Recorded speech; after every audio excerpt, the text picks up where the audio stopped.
Assalamualaikum warahmatullahi wabarakatuh. Halo semuanya.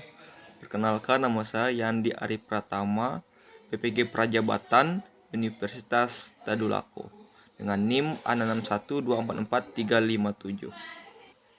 Pada video kali ini, saya akan membahas tentang topik 1, Perjalanan Pendidikan Nasional pada mata kuliah Filosofi Pendidikan Indonesia PPG Prajabatan, yaitu koneksi antar materi, yaitu kesimpulan materi, dan Ki Hajar Dewantara sebagai kiblat para guru dan sosok yang patut diteladani. Ki Hajar Dewantara mengatakan bahwa pendidikan sebagai tuntunan, yaitu tuntunan dalam hidup tumbuhnya murid. Baik, di topik 1 di situ berjudul Perjalanan Pendidikan Nasional Indonesia. Jadi di sini saya sudah rangkum dan saya dapat simpulkan di sini ada 6 poin, yaitu yang pertama adalah pendidikan masa kolonial. Jadi pendidikan ini bertujuan untuk menciptakan tenaga kerja, memperkuat dominasi kolonial, dan menjaga keadaan yang ada. Nah, ini mengakibatkan terjadinya dampak buruk, yaitu terjadinya diskriminasi, berorientasi pada budaya barat, dan terbatasnya akses pendidikan.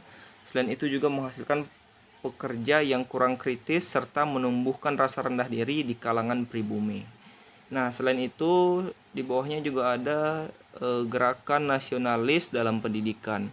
Jadi di sini saya sudah rangkum menjadi 2 poin, yaitu yang pertama, ketidakpuasan terhadap sistem pendidikan kolonial yang memicu kesadaran nasional dan kritik pada awal abad ke-20. Pada tahun 1908, Budi Utomo didirikan sebagai organisasi pergerakan nasional yang pertama. Untuk poin yang kedua, kemudian pada tahun 1922, itu Taman Siswa didirikan sebagai alternatif pendidikan yang mengusung nilai-nilai kebangsaan. Dan untuk berikutnya di sini ada tokoh-tokoh pendidikan nasional. Yang pertama yaitu Bapak Pendidikan Indonesia, yaitu Ki Hajar Dewantara, di mana Bapak Pendidikan ini merupakan salah satu pendiri dari Taman Siswa. Berikut ada Raden Ajeng Kartini yang merupakan salah satu perempuan pejuang emansipasi wanita dan pendidikan perempuan.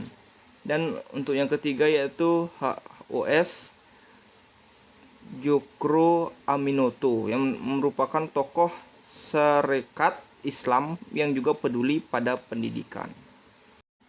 Dan untuk berikutnya di sini adalah pendidikan Indonesia saat ini. Jadi pendidikan di Indonesia saat ini terus mengalami pengembangan meskipun masih dihadapkan pada sejumlah tantangan seperti ketimpangan akses, kualitas guru yang bervariasi, dan perubahan kurikulum yang cepat. Namun demikian, terdapat kemajuan dengan semakin luasnya akses pendidikan, integrasi teknologi dalam proses pembelajaran, serta munculnya berbagai inovasi dalam metode pengajaran.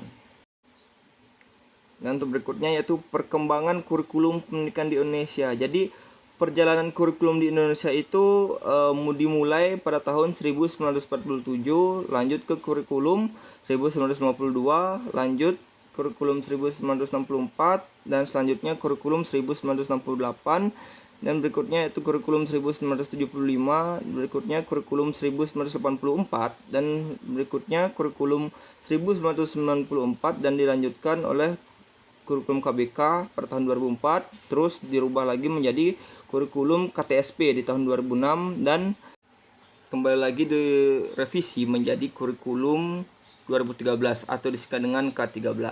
Dan sampai saat ini itu direvisi lagi menjadi kurikulum merdeka, seperti itu. Dan untuk poin yang terakhir itu adalah pendidikan dalam perspektif Ki Hajar Dewantara. Jadi konsep utama pendidikan menurut Ki Hajar Dewantara yaitu Ingarsa Sungtolodo, Ing Madya Mangunkarsa, Tutwuri Handayani, yang artinya di depan memberi contoh, di tengah membangun semangat, di belakang memberi dorongan.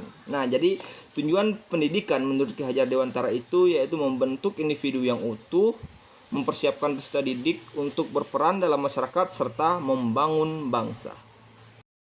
Dengan mempelajari topik 1, yaitu perjalanan pendidikan nasional Indonesia, saya menjadi paham mengenai sejarah dan perjalanan pendidikan Indonesia dari sebelum merdeka hingga setelah merdeka, serta pemikiran-pemikiran Ki Hajar Dewantara yang diadaptasi dan diimplementasikan di pendidikan Indonesia, menanamkan mindset bahwa sejatinya guru sebagai pendidik hanya dapat menuntun hidup dan tumbuhnya kekuatan-kekuatan peserta didik sesuai dengan kodratnya dan tidak dapat memaksakan kehendak guru.